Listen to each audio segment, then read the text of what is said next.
چونکہ اس تحریک پر جمیع اولیاء امت کا سایہ ہے اور یہ مجمع البرکات ہے. اسی وجہ سے اس زمانے میں یہ تحریک منبع الحسنات ہے. اس سے خیرات کے چشمے پھوٹ رہے، نیکیوں کے، تقوی کے، پرہیزگاری کے، علم کے، معرفت کے چشمے ابل رہے ہیں، اور لاکھوں لاکھوں لاکھوں انسان اس تحریک کی کاوشوں سے راہ راست پہ آ رہے ہیں. انہیں کھویا ہوا دین واپس مل رہا ہے، ان کے بگڑے ہوئے عقائد سنور رہے ہیں. بھولے بھٹکے لوگ جو بد اعتقادی کا شکار ہو گئے تھے وہ پلٹ کر پھر سوئے گنبد خضرا چل پڑے ہیں. ان کا تاجدار کائنات سے ٹوٹا ہوا تعلق غلامی جڑ رہا ہے، ان کا اللہ جل مجدہ کے حضور ٹوٹا ہوا ربط بندگی جڑ رہا ہے. آپ اندازہ نہیں کر سکتے کہ مشرق سے مغرب تک یہ صرف اب اہل پاکستان کی بات نہیں، شرق تا غرب جتنے بلاد عالم ہیں جہاں مسلمان آباد ہیں وہاں تک نہ صرف اس مشن کی آواز پہنچ رہی ہے، اس تحریک سے جنم لینے والی کتب، مصنفات اور مؤلفات، تفسیر میں، علوم قرآن میں، حدیث میں 150 کتب صرف علم الحدیث میں لکھی گئی، جو پچھلے کئی 100 سال کی تاریخ میں کوئی زمانہ اس کی مثال پیش نہیں کرتا.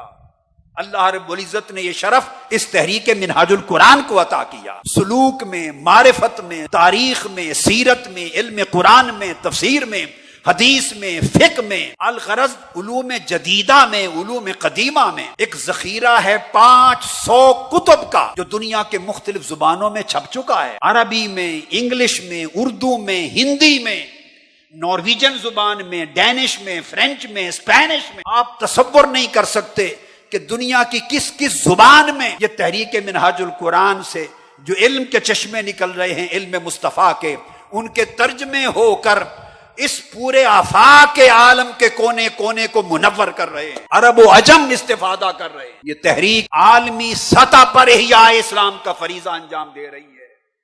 اہل پاکستان کو مبارک ہو، جن کو اس کا فہم ہے یا نہیں یہ نصیب کی بات ہے. ارے لوگوں، یہ ایک کائنات ہے فیوزات کی، جس وجہ سے شرق سے غرب تک اس تحریک کے جھنڈے لہرا رہے ہیں اور کروڑوں لوگ اپنے سینے جہالتوں اور ضلالتوں سے پاک کر کے ایمان کے نور سے چمکا رہے ہیں. جن کے پردے اٹھ گئے انہیں ان کی قدر ہے، جو اندھے ہیں ان کی ناقدری سے کچھ فرق نہیں پڑتا. جنہوں نے نہیں ماننا تھا انہوں نے حسین کا سر قلم کر دیا، انہوں نے علی اکبر و علی اصغر کو شہید کر دیا، انہوں نے سیدہ زینب اور زین العابدین کو قیدی بنا دیا. جنہوں نے نہیں ماننا تھا وہ غوث العظم کو نہ مانے، نہیں ماننا تھا وہ خواجہ اجمیر کو نہ مانے. ہماری تو حیثیت ہی کچھ نہیں ہے، ہم تو ان کے غلاموں کی آخری صف میں جہاں جوتے رکھے جاتے ہیں اس میں بھی بیٹھنے کے قابل نہیں. ہم کیا ہیں؟ تنکوں کی حیثیت بھی نہیں، اس سے بھی ہلکے ہیں. لہذا ہر کسی کو ہر کوئی نہیں مانتا. اگر ہر کوئی مانتا تو معجزات مصطفیٰ دیکھ کر کوئی ابو جہل نہ رہتا، ابو لہب نہ رہتا، اور تبت یدا ابی لہب نہ نکل اترتی، اور اِنَّ شَانِئَکَ هُوَ الْأَبْتَرَ کا نزول نہ ہوتا. اگر ہر کوئی مان لیتا تو پھر کوئی یزید نہ رہتا، کوئی فرعون نہ رہتا، کوئی قارون نہ رہتا. یہ نصیب کی بات ہے.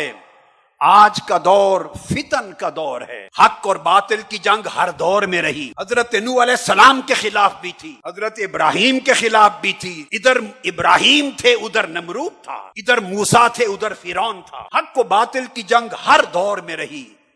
اس دور میں فتنوں کا غلبہ ہو گیا. خوش نصیب ہیں وہ لوگ جو آج دور فتن میں حق کے چراغ جلا رہے ہیں، جو آج فتنوں کے دور میں نور کے چراغ لے کر اندھیروں کے ساتھ لڑ رہے ہیں. تحریک منہاج القرآن نے الحمدللہ تعالی دینی دنیاوی ہر اعتبار سے اصلاح کا فریضہ نبھا رہی ہے، اور انشاءاللہ وہ دن دور نہیں.